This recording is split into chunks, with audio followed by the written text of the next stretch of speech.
But you've actually coined this incredible new term. And why it resonates so much is because obviously we hear a lot of servant leadership now. It's not a buzzword or a cliche because it's important enough, like conscious capitalism, that that there is more to unpack about that. But you've gone ahead and now overlaid servant leadership and customer centricity. You've brought them together and you've coined this new term, servant authorship. So I would love for you to tell us a little bit about what this is and why you believe it is so important. Ultimately, it's a way of putting a handle on something that is familiar to people, the servant leadership. But it is ultimately the core of good writing is about serving your audience, right? And this gets back to our whole discussion of jargon, which if we get to it, but doesn't matter. Jargon is language that doesn't serve your audience, right? By definition, jargon is unfamiliar to your audience. The idea of servant authorship came to me as I was working on my latest book, Get the Word Out.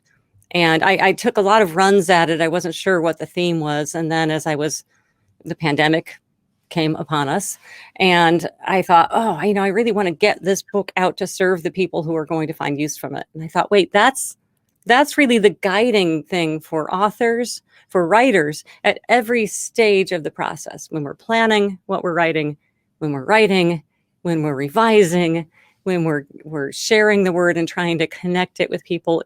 It's never about us. It's always about the people that we're serving. And when we approach writing this way, it unlocks so many problems. It's like it's the key to solving all kinds of issues of how should I publish? What should I write about? Well, who are you serving and what's the difference you're trying to make for them? When you figure that out, all the pieces of the puzzles begin to come into place. So, you'll see a lot when you look around online about writing a book, and especially writing a business book. You see so much advice to write that fat business card and, get your rates up and get higher paid speaking gigs. And all of this follows. But I think if that is your main objective when you sit down to write, it's going to come through. The reader's going to sense that it's more self-serving. Whereas if you put that aside and say, gee, that would be nice if that was a side effect of this, but really my main objective is serving people with what I know, then good things tend to happen. And those other things, yes, you do end up with a fat business card, but that's not what you were writing. You were writing something entirely different. You were writing something that is about providing value to others.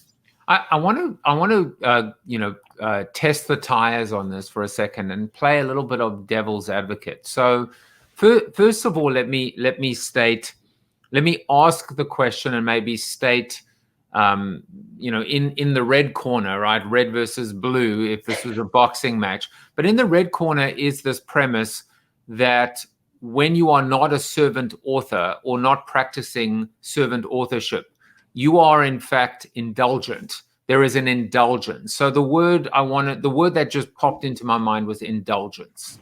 That it's all about you, right? The peacock. Look how great I am. Yet another book by the great author in a sense. And it's not only indulgent, but it's also it's self-serving, which I think you alluded to as well. It's almost a little cruel as well, which is to just it's a lack of empathy, right?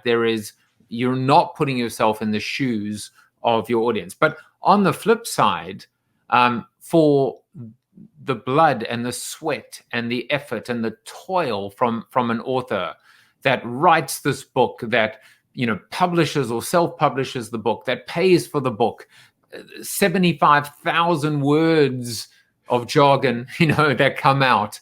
And then a reader picks it up for $15 or $17 and has the audacity to give it a 2-star or 3-star review because there was too much jargon.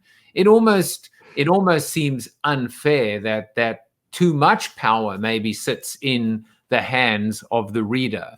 So I'm almost like I'm playing both sides and saying, on the one side, you've got the indulgent author insulting the time of the reader. And then on the other, you've got the self-entitled reader saying, you don't have the right to actually build your base and your book and your Rolodex at my expense. So where do you sit in this cage death match? You see, unfortunately, I don't think it's quite as simple. I did a survey of a whole mess of authors that really tended towards business authors.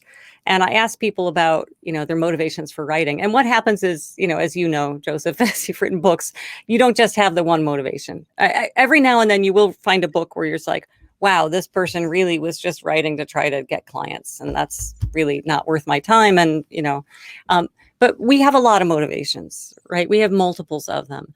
And what surprised me was that 80% of these business authors said that serving others was one of their important motivations. And for 40%, it was their primary. So what I'm suggesting with servant authorship is that you try to boost that up and keep that as your primary motivation, because it's going to protect you from annoying your audience, annoying your readers. It's going to make the work better. It's going to make your decisions easier.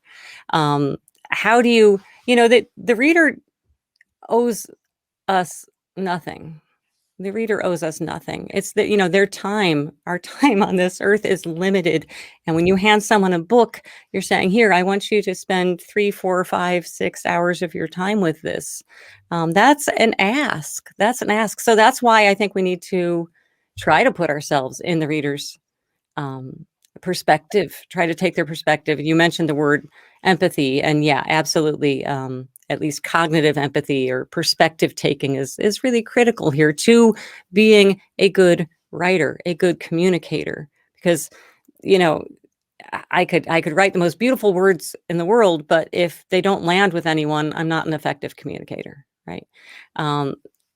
I could speak as disjointedly as I am, but if it makes an impact with someone, then maybe I am a decent communicator, right? Because what matters is where it lands in the reader and not what's coming out of my mouth. And the reality is, the best place to begin is with that very profound statement, which is the reader owes us nothing. Because if you begin from that place, you can only benefit, you can only gain, you can never detract, you can never get into negative territory if that is your base and your starting point, right?